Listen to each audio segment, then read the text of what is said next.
Okay.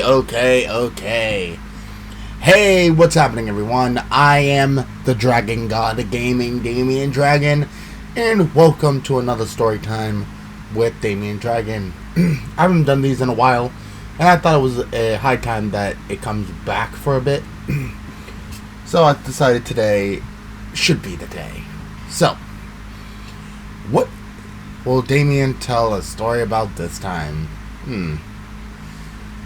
Well, how about the time that I was offered services at 4 a.m. in the morning?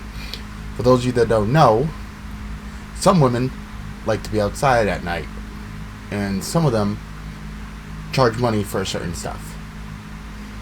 You'll get it after a while. Okay.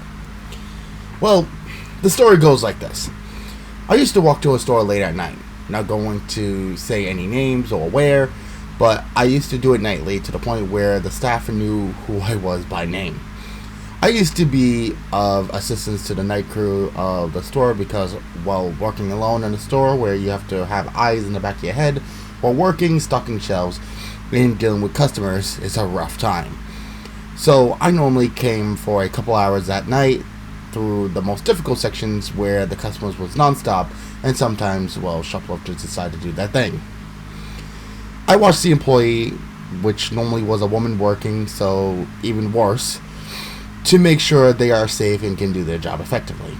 I let them know when customers was in the store and waiting at the register while they are in the back of the store or stocking shelves. All well and good.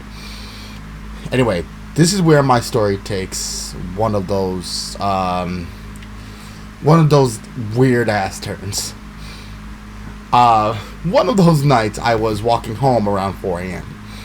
It was an early night for me, and I was tired. I had my couple drinks that I get handed for helping in my hand, and a bunch of grill items that was going to be trashed for the fresh ones. You guys know those kind of stories, don't you? Anyway, I was given these for free for my constant help, so yeah. Anyway, so I live near an intersection of roads, dark roads that nobody really walks down late at night, but I do because I enjoy the quiet. For those of you that don't know, I prefer peace and quiet than anything else. So yeah, that's kind of my thing. Anyway, my home was only 20 minutes from the store. So I knew my way down there, and it was actually pretty easy to find my way around. Anyway, at this intersection, there was, of course, traffic lights. At night, I don't normally observe them because, well, no traffic, and I barely, if ever, see cars driving down this street at night, so no harm, no foul. So I crossed this street and got to the other side when I noticed this woman walking toward me. She was much shorter than me. She wore a black tank top and jogging pants. Even though, weirdly, it was like 50 to 60 degrees. It was extremely weird. I didn't think too much of it, so I went to start walking when she yelled after me. Obviously, she didn't know my name, so she just yelled, "Hey, excuse me." So already my mind was going to other places. I wanted to get home, but as a nice person, and generally because I knew myself and my strength very well, plus I had a knife in my pocket just in case, I really wasn't afraid. I obliged and said, "Can I help you?" She went through this whole thing of how good looking I am and how I must be great to be around. But in my head, I was like, what the hell is she on about? Then she offered something strange. She offered to go behind the bushes for $100. And I'm like, what? Now remember, it is 4 a.m. And I knew right from when she started talking that my theory was correct. And if you don't know who it is, she was a lady of the night. If you're too young to know what this is, you have homework to do. Plus, I can imagine I would get taken down for telling the story and using the actual name of the actual work that she does, but I digress. Yep, she offered her services for $100. Of course, I refused. I refused because at the time I was in a relationship for one, and I don't cheat. Sorry for those thinking that I'm a bad person, and two, that's not my style, and I was not down for that. So I said I'm sorry, but no. She gave me a smile and went to walk away when she noticed my giant holder of drinks. She asked me where the nearest store was, and like the nice person I was, I pointed dead up the street, and she went. I started walking again, but had to look back and see once more the lady that offered services. But she was so far ahead that like I barely seen her after. It was the craziest fucking thing. Literally, she was so far up the street by the time I looked back, which was about a minute or two later, that I could barely see her. Which is the weirdest fucking thing I've ever seen. The night after, I went back to in the store again and asked the employee if she'd seen a woman come in about 15 minutes after I had left. She said no. That for the rest of the night, barely any customers came, and those that did was basically all men, which again set off red flags. So, did I dodge a bullet or not? But I didn't really question it afterwards and went on like nothing ever happened. Yeah. This is a strange tale that I kept in the back of my sleeves for a while.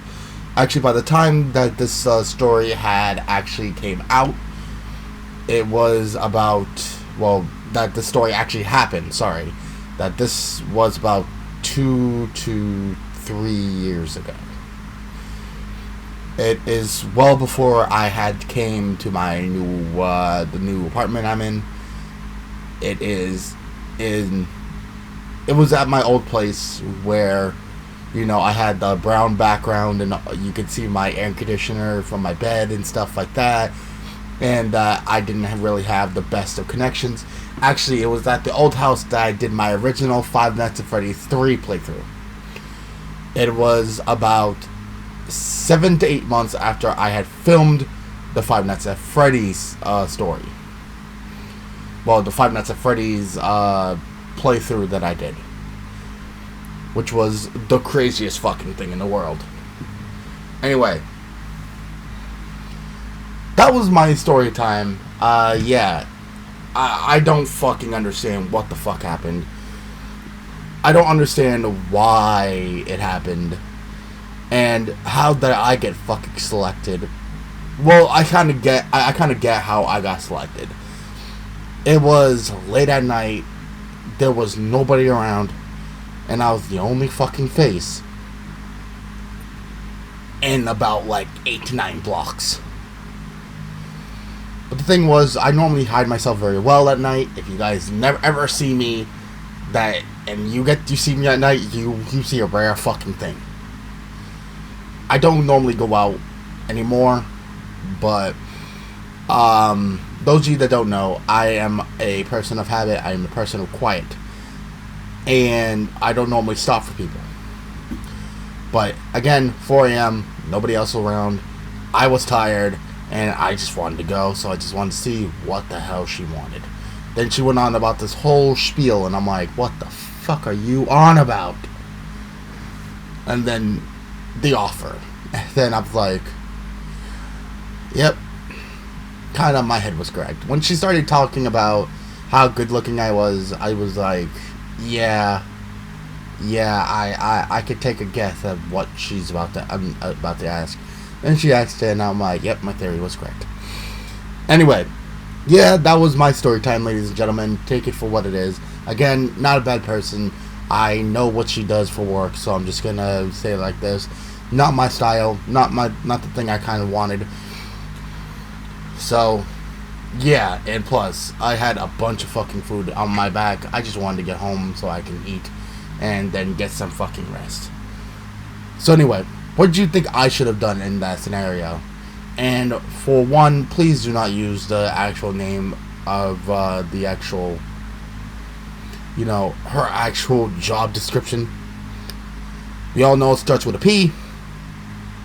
So please, make sure you don't say it in the comment section. Please and thank you. Just Tell me what you guys think I should have done. Or how I should have handled it a little more better. Let me know. Anyway, thank you guys so much for tuning in to Storytime with D.Dragon. Thank you guys so much. And I hope everyone has a lovely day. And I'll see you guys next time for some more D.Dragon action. Peace.